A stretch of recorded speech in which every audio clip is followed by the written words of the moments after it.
Good morning friends. भारतीय संविधान की इस सीरीज में आप सभी का एक बार फिर से स्वागत है। हम संविधान सभा को पढ़ रहे थे और हमने देखा था 26 नवंबर 1949 को संविधान बनके तैयार हो गया था और संविधान को इसी दिन लागू भी किया गया था, आंशिक लागू किया गया था। 16 अनुच्छेद लागू किए गए थे, जबकि संविधान को पूरी तरीके से लागू 26 जनवरी 1950 को किया गया था, क्योंकि 1930 से ही हम जो है 26 जनवरी को स्वाधीनता दिवस के रूप में मनाते आ रहे थे। इसीलिए संविधान को पूरी तरीके से लागू 26 जनवरी 1950 को किया गया था।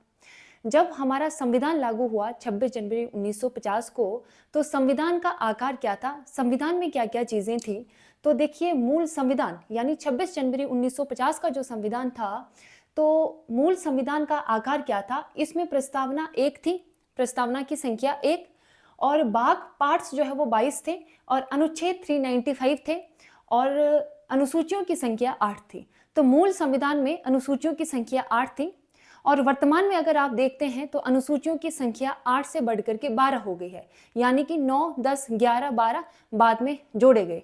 तो अनुसूचियों से बहुत सारे क्वेश्चंस आपके बनते हैं। तो आज का हमारा जो टॉपिक है वो है संविधान की अनुसूचियां। तो आपको याद रखना है मूल संविधान 26 जनवरी 1950 का जो संविधान था उसमें अनुसूचियों की जो संख्या थी मूल संविधान में वो 8 थी और वर्तमान में अगर पूछा जाए अनुसूचियों की संख्या कितनी है, वो 12 हो गई है, राइट। तो सबसे पहले तो हम देखिए अनुसूचियां जो है, अनुसूचियों को समझेंगे कि ये अनुसूचियां होती क्या है, इसको संविधान में क्यों रखा गया। तो देखिए जो अनुसूचियां है, जो शेड्यूल्स है, ये अनुच्छेद की विस्तृत व्याख्या करती है, ठीक है।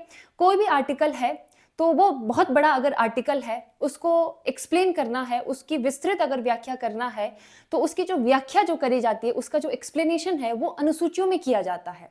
इसको आप ऐसे समझिए, देखिए अनुच्छेद एक, आगे हम पढ़ेंगे इनको भी। अनुच्छेद एक यहाँ हम लिख देते हैं। देखिए अनुच्छेद एक आर्टिकल 1 जो है कहता है इंडिया यानी भारत, इंडिया जो कि भारत है वो राज्यों का संघ होगा, राइट। राज्यों का संघ होगा, भारत को संघ बताया गया है, राज्यों का संघ होगा। आर्टिकल 1 कहता है इंडिया जो कि भारत है वो राज्यों का संघ होगा। अब देखिए यहाँ पे राज्यों का संघ तो होगा, ये आर्टिकल 1 में बताया गया है, अनुच्छेद 1 में, लेकिन कौन से राज्य होंगे, कितने राज्य होंगे, कितने केंद्र शासित प्रदेश होंगे, उनकी बाउंड्रीज क्या होगी, ये अनुच्छेद 1 में नहीं दिया गया है। अनुच्छेद 1 में कहा गया है यदि आपने इन राज्यों को देखना है तो अनुसूची 1 में जाके देखेंगे, ठीक है। तो वो जो एक्सप्लेन किया है आर्टिकल 1 को, विस्तृत व्याख्या अनुसूची 1 में किया गया है। तो आप समझ पा रहे होंगे, जैसे कि हमने उदाहरण के लिए आपको कहा अनुच्छेद 1 की विस्तृत व्याख्या अनुसूची 1 करती है, तो अनुच्छेद की व्याख्या करने के लिए, विस्तृत व्याख्या करने के लिए अनुसूचियों को संविधान में जोड़ा गया और वर्तमान में ये अनुसूचियां हैं 12। अब उन्हीं को हम देखेंगे और ये बिल्कुल ईजी है, 12 की 12 अनुसूचियां आपको अभी जो है वो याद हो जाएंगे साथ साथ में। तो देखिए पहली अनुसूची पर अगर हम बात करें, जो फर्स्ट शेड्यूल है पहली अनुसूची, तो पहली अनुसूची में राज्यों के नाम दिए गए हैं, यानी देश के बारे में जानकारी बताई गई है। देखिए आप संविधान में भाग 1 अगर आप देखते हैं, अनुच्छेद 1 उसी भाग के अंतर्गत अनुच्छेद 1 आएगा, भाग 1 के अंतर्गत अनुच्छेद 1, उसमें भी देश के बारे में जानकारी बताई गई है। तो पहले भाग, पहली अनुसूची और पहले अनुच्छेद में देश के बारे में जानकारी जो है वो बताई गई है। देश में कितने राज्य होंगे, कितने केंद्र शासित प्रदेश होंगे, उनकी बाउंड्रीज क्या होगी। पहले आपको देश के बारे में तो पता हो तभी तो आप आगे पढ़ेंगे, राइट। तो अनुसूची 1 में, पहली अनुसूची में राज्य तथा केंद्र शासित प्रदेश यानी यूनियन जो टेरिटरीज हैं उनके नाम और उनकी सीमाएं और उनके न्यायिक क्षेत्र ये बताए गए हैं पहली अनुसूची में। जैसे वर्तमान में अगर आप देखते हैं तो राज्यों की संख्या है 28, राइट, और यूनियन टेरिटरीज जो केंद्र शासित प्रदेश है उनकी संख्या है 8। तो इनके नाम, इनकी बाउंड्रीज वो आपको पहली अनुसूची में मिलेगा, अनुच्छेद 1 में नहीं है, राइट। तो यदि आपको अपने राज्य के नाम देखना है तो आप अनुसूची 1 में जो लिस्ट दी गई है वहां पे जाके देखेंगे, राइट। अब देखिए दूसरी अनुसूची में वेतन और भत्ते दिए गए हैं, सैलरीज एंड अलाउंसेस। तो वो दूसरी अनुसूची में बताया गया है किसके वेतन, जो भी बड़े बड़े पद होते हैं ना, जो संवैधानिक पदाधिकारी होते हैं, उनके सैलरीज के बारे में दूसरी अनुसूची में बताई गई है। अब आपको याद यहाँ पे ये रखना है, दूसरी अनुसूची में उपराष्ट्रपति का वेतन दूसरी अनुसूची में नहीं दिया गया है। तो राष्ट्रपति का वेतन क्यों नहीं दिया गया है? क्या उपराष्ट्रपति को सैलरी नहीं दिया जाता है? तो ऐसा नहीं है। देखिए, उपराष्ट्रपति को वेतन तो मिलता है, लेकिन उपराष्ट्रपति को जो वेतन जो दिया जाता है वो राज्यसभा का सभापति होने के लिए दिया जाता है। तो ये क्वेश्चन आपका बनेगा, उपराष्ट्रपति को जो वेतन दिया जाता है वो किसके लिए दिया जाता है? क्या उपराष्ट्रपति पद के लिए दिया जाता है कि राज्यसभा के सभापति के लिए दिया जाता है? तो राज्यसभा का सभापति जो है वो उपराष्ट्रपति होते हैं, इसीलिए जो उपराष्ट्रपति जो सैलरीज लेते हैं, जो भी अन्य परिलब्धियां उपराष्ट्रपति को दिया जाता है वो राज्यसभा के सभापति होने के लिए दिया जाता है, क्योंकि राज्यसभा का जो सभापति होता है वो उपराष्ट्रपति ही होते हैं। हालांकि देखिए, ये जो वेतन मिल रहा है वो उपराष्ट्रपति को ही मिल रहा है, लेकिन यहाँ पे उपराष्ट्रपति नाम मेंशन नहीं है दूसरी अनुसूची में, राइट। यहाँ पे जो नाम है वो है राज्यसभा का सभापति। तो आई होप आप इसको समझ गए होंगे। एक बार देख लीजिए, दूसरी अनुसूची में वेतन, भत्ते, सैलरी एंड अलाउंस, जो भी उनको अन्य सुविधाएं दी जाती है वो है जो भी संवैधानिक पदाधिकारी हैं, बड़े बड़े पद पर जो होते हैं, उनके वेतन के बारे में बताया गया है दूसरी अनुसूची में। उपराष्ट्रपति का वेतन दूसरी अनुसूची में नहीं है, क्योंकि उपराष्ट्रपति को जो सैलरीज दी जाती है वो राज्यसभा के सभापति होने के लिए दिया जाता है, राइट।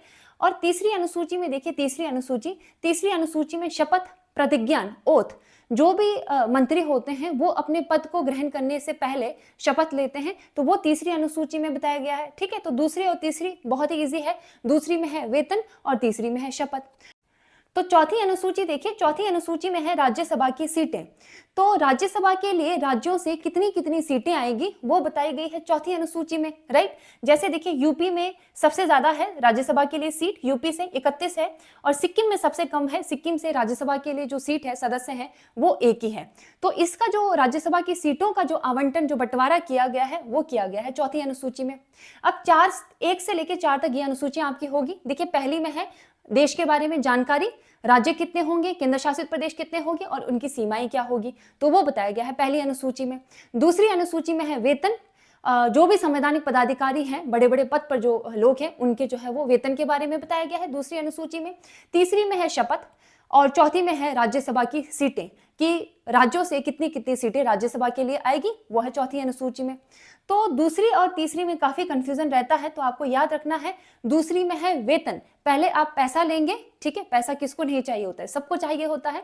तो पहले आपको पैसा लेना है, उसके बाद आप शपथ लेंगे, पद को ग्रहण करने से पहले शपथ लेंगे। तो पहले पैसा ले लिया दूसरी अनुसूची में, उसके बाद तीसरी अनुसूची में जाकर के आप शपथ लेंगे, और चौथी अनुसूची में राज्यसभा की सीटों को आपने बांट दिया, राइट। तो ये हो गए 4 अनुसूचियां।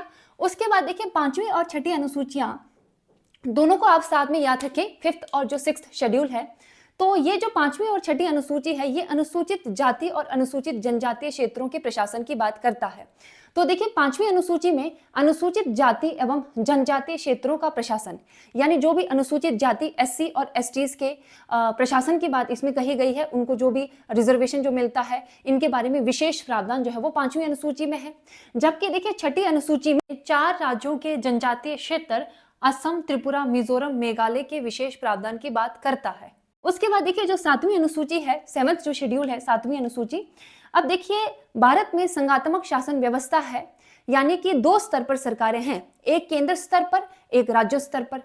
तो जब 2 स्तर पर सरकारें हैं, तो केंद्र और राज्य के बीच में यदि उनकी शक्तियों को हम बांटेंगे नहीं, तो केंद्र और राज्यों के बीच में विवाद होने की संभावना है ना, झगड़े हो सकते हैं।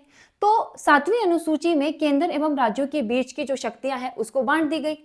तो उसके लिए यहाँ पे 3 सूचियां बनाई गई, संघ सूची, राज्य सूची और समवर्ती सूची।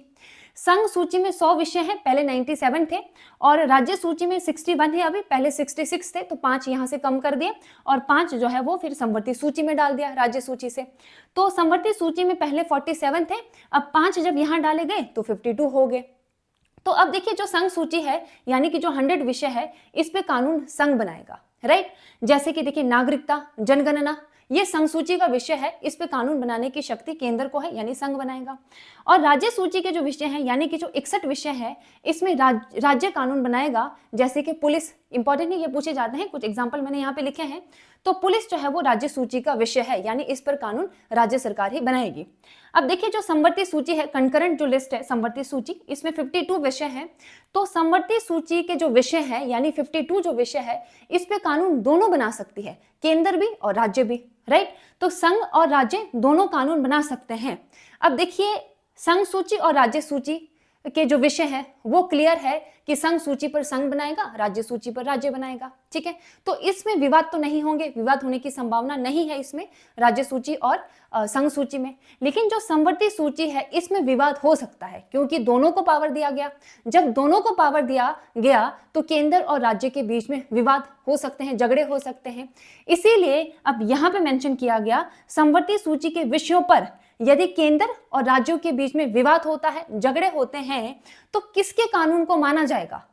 तो यदि झगड़े होते हैं, विवाद होते हैं, तो केंद्र का जो कानून है, यानी केंद्र जो कानून बनाएगा उसके कानून को माना जाएगा, यानी केंद्र का कानून जो है वो अधिक प्रभावी होगा। तो ये भी पूछा जाता है, आपको ये याद रखना है, समवर्ती सूची पर केंद्र और राज्यों के बीच में यदि विवाद हो जाता है, झगड़े हो जाते हैं, तो केंद्र का जो कानून है उसको माना जाएगा, वो अधिक प्रभावी होगा। ठीक है, तो ये 7वीं अनुसूची। उसके बाद देखिए 7वीं अनुसूची में ही कुछ अवशिष्ट विषय रखे गए, रेजिडुअल पावर्स रखे गए।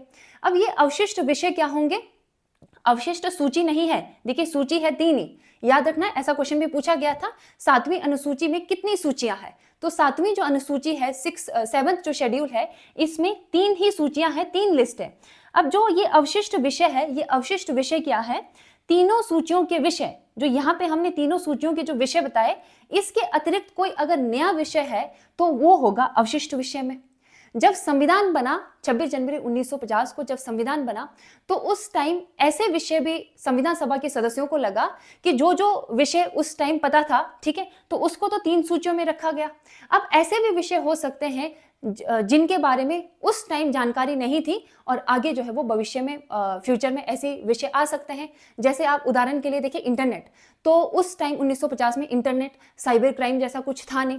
वर्तमान में अगर आप देखेंगे इंटरनेट के बिना तो कुछ भी नहीं होता है, राइट। और साइबर क्राइम, जितना इंटरनेट का प्रयोग हो रहा है, ठीक है, उतना ही ज्यादा इंटरनेट का मिसयूज भी किया जा रहा है। तो उसके लिए कानून अब कौन बनाएगा? अब ये नया विषय आ गया कोई, और आगे भी आज से 20 वर्ष 30 वर्ष बाद कोई नया विषय भी आ सकता है।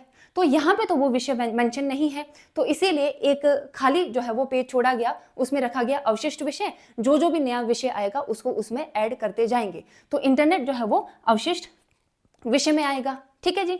तो अवशिष्ट विषय, तीनों सूचियों के विषयों के अतिरिक्त जो विषय है तो वो अवशिष्ट विषय होंगे। अब अवशिष्ट जो विषय है, यानी ऐसे विषय जो 3 सूचियों में नहीं है, तो उन विषयों पर कानून कौन बनाएगा? तो उन विषयों पर कानून बनाने की जो शक्ति है वो पार्लियामेंट यानी संसद को दिया गया। बहुत इंपॉर्टेंट क्वेश्चन बनेगा यहाँ से, तो आपको याद रखना है अवशिष्ट शक्तियां किसके पास है? अवशिष्ट शक्तियां संसद के पास है, या राइट, संसद के पास है। और संघ सरकार, अगर संसद नहीं होगा ऑप्शन में संघ सरकार होगा, तो संघ सरकार यानी संघ के पास है अवशिष्ट शक्तियां। तो यहाँ से ये 7 1 से लेकर 7 हो गए। इसको एक बार देखिए, फिर से रिवाइज करें, साथ साथ में बार बार आपको रिवाइज करना है। पहली अनुसूची में देश के बारे में जानकारी, राज्य प्लस केंद्र शासित प्रदेश के नाम और सीमाएं। दूसरी में है वेतन। तीसरी में पहले आपने वेतन लिया, दूसरी में जाके, फिर उसके बाद तीसरी में वेतन लेने के बाद आपने शपथ लिया। तो पहले वेतन लेना है, उसके बाद आप तीसरी अनुसूची में शपथ लेंगे, राइट। चौथी अनुसूची में आपने क्या किया? राज्यसभा की सीटों को बांट दिया। किस किस राज्य से कितनी सीटें आएगी वो आपने बांट दिया। जैसे कि हमने कहा यूपी में सबसे ज्यादा है, 31 है राज्यसभा के लिए सीट, और सिक्किम में सबसे कम है, 1 है सिक्किम में, राइट। फिर उसके बाद देखिए 5वीं और 6ठी को साथ में आपने याद रखना है। 5वीं में एससी और एसटीज दोनों के बारे में बताया गया है। एससी और एसटीज के रिजर्वेशन विशेष प्रावधान की बात करता है 5वीं अनुसूची। 6ठी अनुसूची सिर्फ एसटी की बात करता है। अब 7वीं अनुसूची देखिए, 7वीं अनुसूची केंद्र और राज्यों के बीच में शक्तियों का विभाजन है। आपको पता है संघात्मक शासन व्यवस्था है भारत में, केंद्र स्तर पर और राज्य स्तर पर 2 सरकारें हैं। यदि आप शक्तियों को विभाजित नहीं करेंगे, नहीं बांटेंगे, तो केंद्र और राज्य के बीच में झगड़े हो सकते हैं।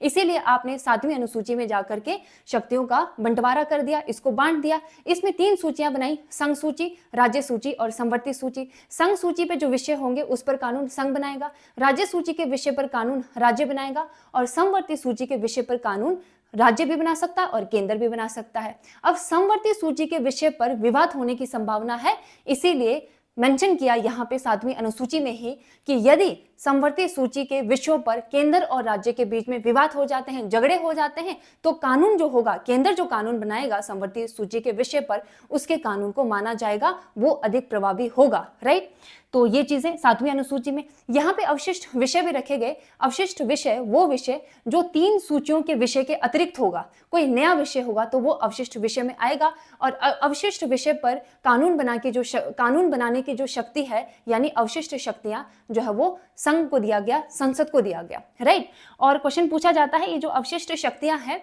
ये जो संसद को दिया गया, पार्लियामेंट को दिया गया, तो ये किस देश के संविधान से प्रेरित होकर के हमने रखा? तो ये कनाडा के संविधान से प्रेरित होकर के हमने इसको अपने संविधान में रखा। राइट, तो ये हो गए। अब बचते हैं आपके 8, 9, 10, 11 और 12, तो उसको भी हम देख लेते हैं यहाँ पे। अब देखिए 8वीं अनुसूची में 22 भाषाएं हैं। संविधान द्वारा मान्यता प्राप्त भारत की 22 भाषाओं का वर्णन 8वीं अनुसूची में दिया गया है, जबकि मूल संविधान में 26 जनवरी 1950 का जो संविधान था उसमें 8वीं अनुसूची में 22 भाषाएं नहीं थी।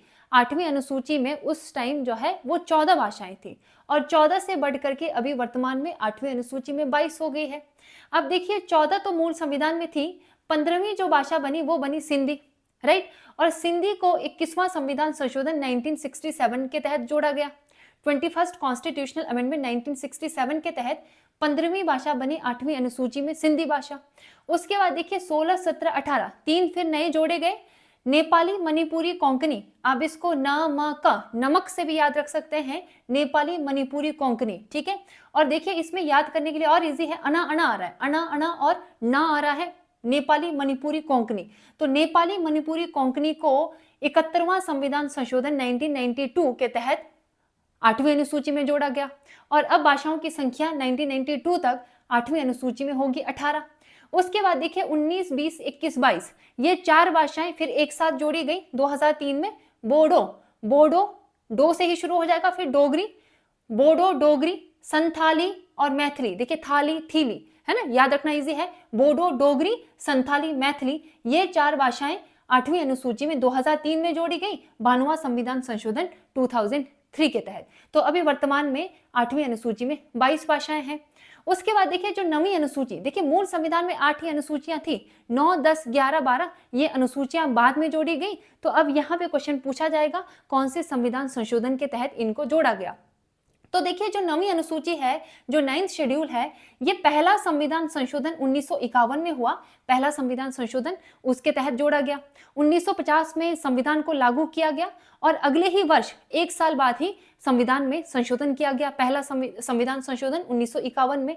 और पहला संविधान संशोधन 1951 के तहत 9वीं अनुसूची को जोड़ी गई, और 9वीं अनुसूची में रखा गया भूमि सुधार, लैंड रिफॉर्म, यानी इसमें लैंड से रिलेटेड जो है वो भूमि सुधार किए गए, और जमींदारी जो उन्मूलन है, यानी जमींदारी जो व्यवस्था जो थी उसको समाप्त किया गया। तो 9वीं अनुसूची में लैंड रिफॉर्म से संबंधित जो कानून है उसको रखे गए, और पहला संविधान संशोधन 1951 के तहत इसको जोड़ा गया। उसके बाद देखिए जो 10वीं अनुसूची, जो 10th शेड्यूल है, इसको 52 कॉन्स्टिट्यूशनल अमेंडमेंट 1985 के तहत जोड़ा गया, 52वां संविधान संशोधन 1985। तो 10वीं अनुसूची में देखिए 10वीं अनुसूची 52 कॉन्स्टिट्यूशनल अमेंडमेंट 1985 के तहत जोड़ा गया। राइट, और 10वीं अनुसूची में दल बदल कानून रखे गए। तो दल बदल जो कानून है इसको 10वीं अनुसूची में रखा गया 1985 में। और दल बदल कानून का मतलब है कि कोई भी व्यक्ति किसी पार्टी के नाम से अगर जीतता है, राइट, और बाद में फिर उस पार्टी को छोड़ देता है, दूसरी पार्टी को ज्वाइन कर लेता है, तो इसको दल बदल समझा जाएगा। अगर मान लीजिए कोई इंडिपेंडेंट है, निर्दलीय भी जीतता है, बाद में फिर वो किसी पार्टी को ज्वाइन करता है, तो वो भी दल बदल कानून के अंतर्गत आएगा। तो ऐसे कानून जो है वो 10वीं अनुसूची में रखे गए, जिनको दल बदल कानून कहा जाता है, एंटी डिफेक्शन लॉ। तो ये हो गए 10। उसके बाद देखिए 11, 12 को आपको साथ याद रखना है। अब देखिए जो 11वीं अनुसूची है, 73वां संविधान संशोधन 1992 के तहत जोड़ा गया। अब इसमें क्या रखा गया, इसमें पंचायतों को रखा गया, ग्रामीण सुशासन, रूरल सेल्फ गवर्नमेंट इसमें रखे गए। और इससे रिलेटेड इस अनुसूची में 11वीं अनुसूची में 29 विषय रखे गए पंचायतों से संबंधित। देखिए 1992 में संशोधन तो 1992 में हुआ, जबकि इसको लागू किया गया 24 अप्रैल 1993। तो ये डेट भी आपको याद रखना है, ये पूछा जा सकता है। इसीलिए देखिए 24 अप्रैल को ही पंचायती दिवस मनाया जाता है, क्योंकि जो पंचायती राज है इसको 24 अप्रैल 1993 में इसको लागू किया। तो संविधान में संशोधन तो 1992 में हुआ, लागू करने की डेट अलग से पूछी जाती है, तो आपको याद रखना है 1993। उसके बाद देखिए 12वीं जो अनुसूची है, 12वीं अनुसूची 74वां संविधान संशोधन, ये भी 1992 में ही हुआ और 11वीं अनुसूची को भी 1992 के तहत ही जोड़ा गया। ठीक है, तो एक ही वर्ष हुआ ये। तो 12वीं अनुसूची में नगर पालिकाओं को रखा गया, 11वीं में पंचायतें और 12वीं में नगर पालिकाएं, नगरीय स्वशासन, अर्बन सेल्फ गवर्नमेंट। और इसमें जो विषय रखे गए, इसमें रखे गए 18 विषय, राइट, नगर पालिकाओं से संबंधित 18 विषय इसमें रखे और इसको भी लागू 1993 में किया गया। तो 11वीं में पंचायती राज और 12वीं में नगर पालिकाएं, 11वीं जोड़ी गई 73वां संविधान संशोधन 1992 में, जबकि लागू हुआ 24 अप्रैल 1993 में पंचायती राज को जो लागू किया।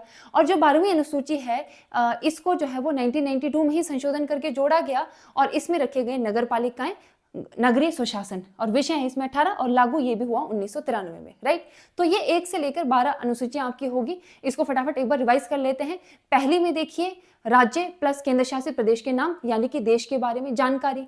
दूसरी में आपने वेतन लिया, पहले आपने सैलरी की बात कही, उसके बाद तीसरी में जाके आपने शपथ लिया। तो पहले वेतन और उसके बाद तीसरी में शपथ।